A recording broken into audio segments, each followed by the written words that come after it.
We've got Brad Law on the phone with us from the Auburn ISP Sports Network. And, Brad, one more comment about the football team before we move on in another direction, and that's keeping this coaching staff intact. Now, what an unbelievable feat to win a national championship. Now, this is 2 years in a row Auburn able to keep this coaching staff intact. And I think that's maybe a more remarkable feat than actually winning the national championship on the field, because Auburn has a talented base of recruiters and a very talented base of assistant coaches, and being able to keep those in and keep that nucleus together really just speaks volumes about, like you said, what Auburn is doing and what they're building.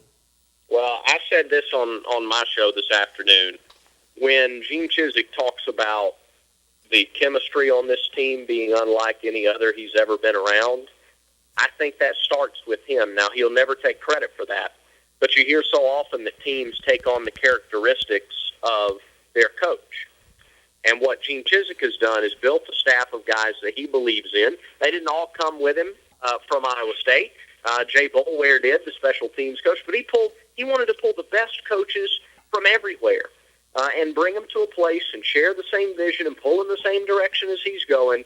And they obviously believe in what he's doing at Auburn.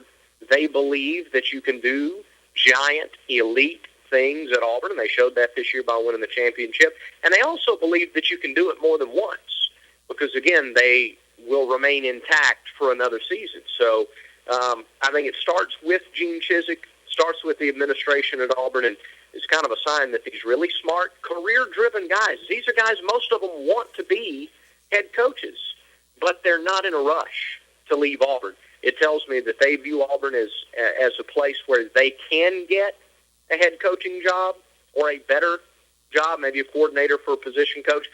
But it tells me that while they wait on that perfect opportunity, they can do tremendous things here, and they believe that. I think you're right, Brad. And the 5-19 chant that everybody heard for so many months after Gene Chizik landed in Auburn and after Jay Jacobs and the crew got off the plane seems like a very distant memory now, and a national championship will definitely get those to go away. But we'll shift focus now, Brad, and talk about basketball, and right now it's not very pretty.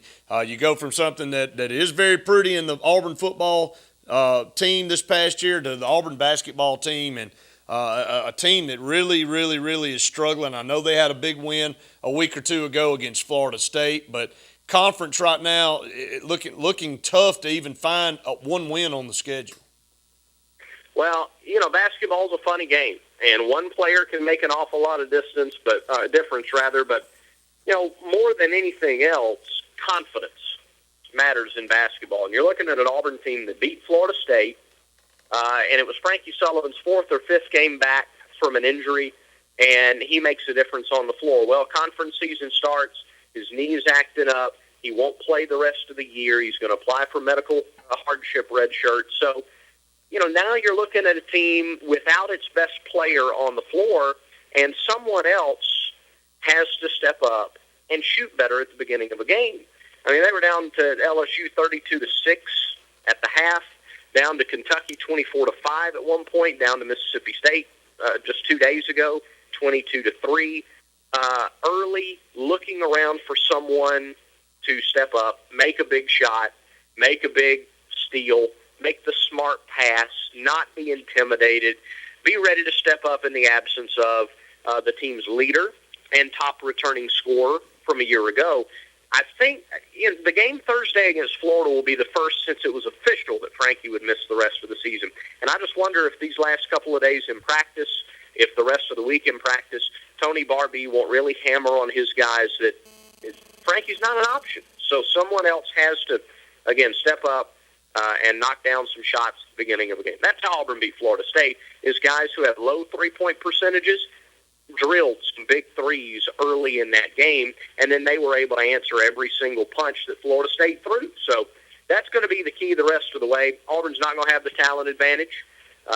But again, if you do, you can overcome talent deficiencies in basketball by playing perfect fundamentals. You guys know this at the Final Four every year.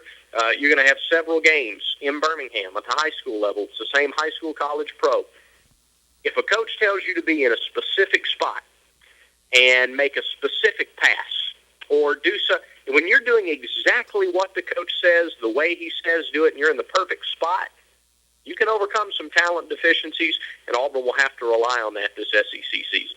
You're right, Brad, and Auburn perhaps may be the biggest crowd they'll have all year at home at the Auburn Arena this coming Saturday. After the national championship presentation across the street at Jordan-Hare, they'll welcome in Alabama. And, I mean, what a huge weekend for recruiting for football, and hopefully Auburn can take advantage of the huge crowd with the presentation of the Iron Bowl trophy over at the Auburn Arena, and maybe play a very good basketball game and come out with a win. But, Brad, I tell you what, we really appreciate you taking out some time of your night here tonight and being part of the program. Always my pleasure, Brett. Look forward to seeing you again. Well, Brad, real quick before we let you go, your radio show, where can everybody find you each and every day, you and Jason? Inside the Auburn Tigers radio, we had Heath Evans on the show today. It was a fantastic visit. WANI1400.com is the website, and we appreciate folks checking that out and giving it a listen. Brad, appreciate it, and already looking forward to high school football and prep sports game night already. Well, it's never the off season, right? Never the off season around here. Thank you, Brad. Appreciate it, buddy. Thank you very much. All right. Brad Law from Auburn ISP Sports Network, also our host of Prep Sports Game Night, part of the HSA Radio Network, the scoreboard show that you can hear throughout the state, the most comprehensive scoreboard show in the state of Alabama, a man that wears many hats, and we really appreciate Brad being part of our Sportz Blitz team. But again, you can go to WANI 1400 to catch Brad Law and Jason Caldwell each and every day for Inside the Auburn Tigers Radio. We're going to take a break. When we come back, Randy will be up here. We'll talk some Auburn football recruiting, and then we'll talk some Alabama football recruiting as Luke was able to catch up with Shane Youngblood and talk about the recruits that are possibly going to sign with Alabama Crimson Tide and the Auburn Tigers. Stay tuned. More Sportz Blitz Live presented by JR's right after this.